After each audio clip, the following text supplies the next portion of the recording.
Hello and welcome to Filled with His Love. You know, sometimes life surprises us with moments that make us laugh and remind us who we are, or at least who we used to be when we were young. I've hesitated sharing this particular experience because it might sound a little self-serving in some way, but it was just one of the funniest things that happened to me during our recent visit, our recent mission actually, to Tahiti. So I hope you can laugh a little bit with me. Here's how it happened. I was exiting the temple one day and saw two people I'd wanted to reconnect with. Lolly and I met them when we visited Tahiti in 2009, when the husband was serving as an Area 70. I spoke with the husband for a few minutes and asked if his wife was there also. He pointed to her about 50 feet away on the sidewalk, chatting with another woman. I walked over, we exchanged greetings, and had a nice little catch-up.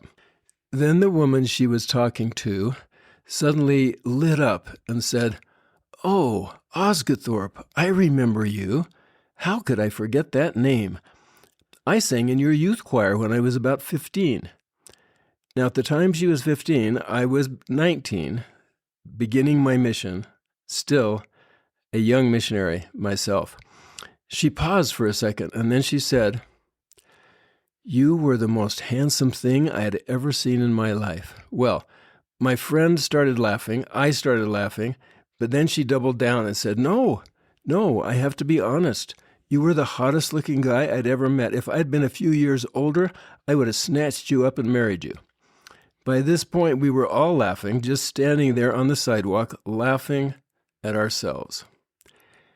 And I thought to myself later, that story always makes me smile because it shows how our younger selves never really leave us. They live on in memories, in the impressions we make on others, and sometimes even in the laughter shared so many decades later. As we grow older, it's comforting to realize that the core of who we are, our spirit, our joy, and yes, even our youthful good looks, continues to shape our lives and the lives of those around us. I had a number of experiences in Tahiti where people remembered me from my first mission 60 years ago. Yes, that's right, 60 years ago. That's a long time. Each time someone recognized my name and hearkened back to my 19-year-old self, I was frankly astonished, amazed that they would remember me. How could they remember so far back? I would ask myself. Each of these experiences made me feel good. It's nice to be remembered, even if only for your looks. She certainly did not recognize me by looking at my face. It was the name tag that triggered her memory. 60 years changes us. Not just our outward appearance, but the years change us in lots of ways. Experiences change us. I've had so many experiences since I was a young missionary. Sometimes we call it experiential learning. The lessons life teaches us. The lessons we don't learn in books, but the ones we learn in the challenges, the victories, and the defeats of everyday life. But that brief encounter with that woman on the sidewalk reminded me that we have an inner core that doesn't change.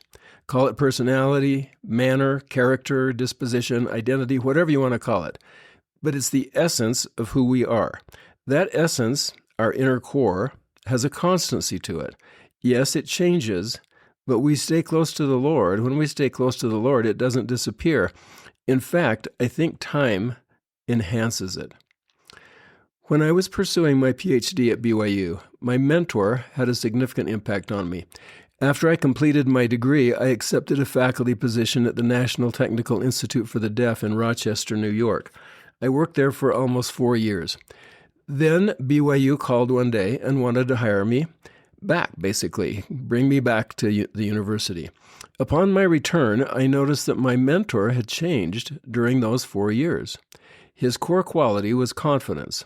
I don't know if I'd ever met anyone more confident that they were on the right track than him. He was just so self-confident. But sometimes that confidence got in his way and caused him to reject a competing thought that might have helped him. During those 4 years, he mellowed. He was still incredibly self-confident and self-directed. And he was as energetic and productive as ever. But he seemed more open, less quick to criticize, more accepting of a competing point of view.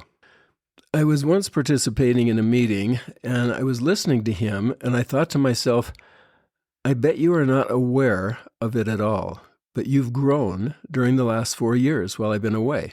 You were always impressive, but you are even more impressive now. I didn't say these words to them. I just thought them to myself. His personality was intact. His manner was similar, but something happened that helped him continue to grow and improve.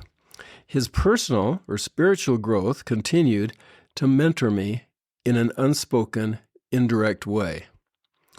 The woman I encountered on the sidewalk that day probably noticed that I was still me. My humor was similar to my humor as a young missionary. My core was intact, but we also noticed in each other that we had changed. We were still faithful. We were still temple attenders, but our commitment to the Lord had grown. Our understanding had grown. Our relationship with God had deepened, and I believe that's what caused my mentor to change as well. He was close to God before, but even closer after those 4 years. Sometimes when it says, draw near unto me, we think it's kind of an instant thing. It's just a temporary thing. Draw near unto me and I will draw near unto you. But that drawing near to God takes time, sometimes years. We can all change and grow no matter what our age is.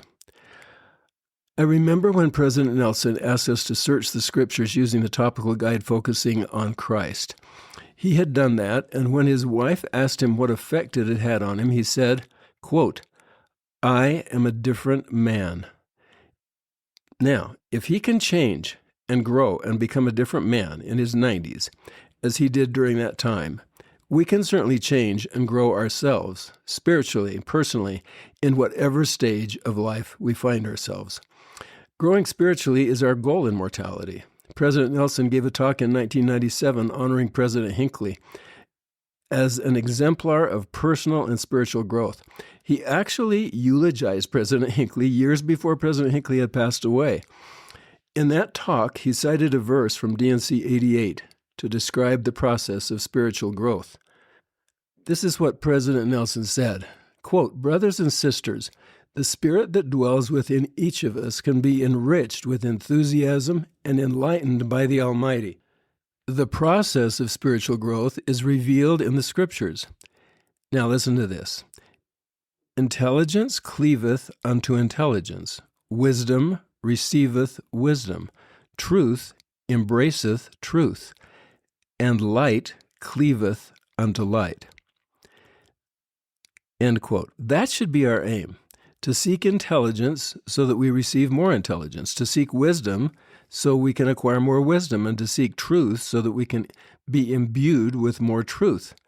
It's a lifelong process. This is a process I want to continue myself. It's a process I hope we all want to continue. The spiritual, whatever we call it, spiritual personal growth. We don't change that much on the outside, perhaps, except our aging appearance might change, but the important thing is what is changing inside. How is our spirit changing? How are we cleaving unto intelligence and wisdom and truth and light, as it says in D&C 88? This is really, I believe, a lifelong goal that we can actually think about productively every single day. I hope this has been helpful to you, and we look forward to seeing you next time.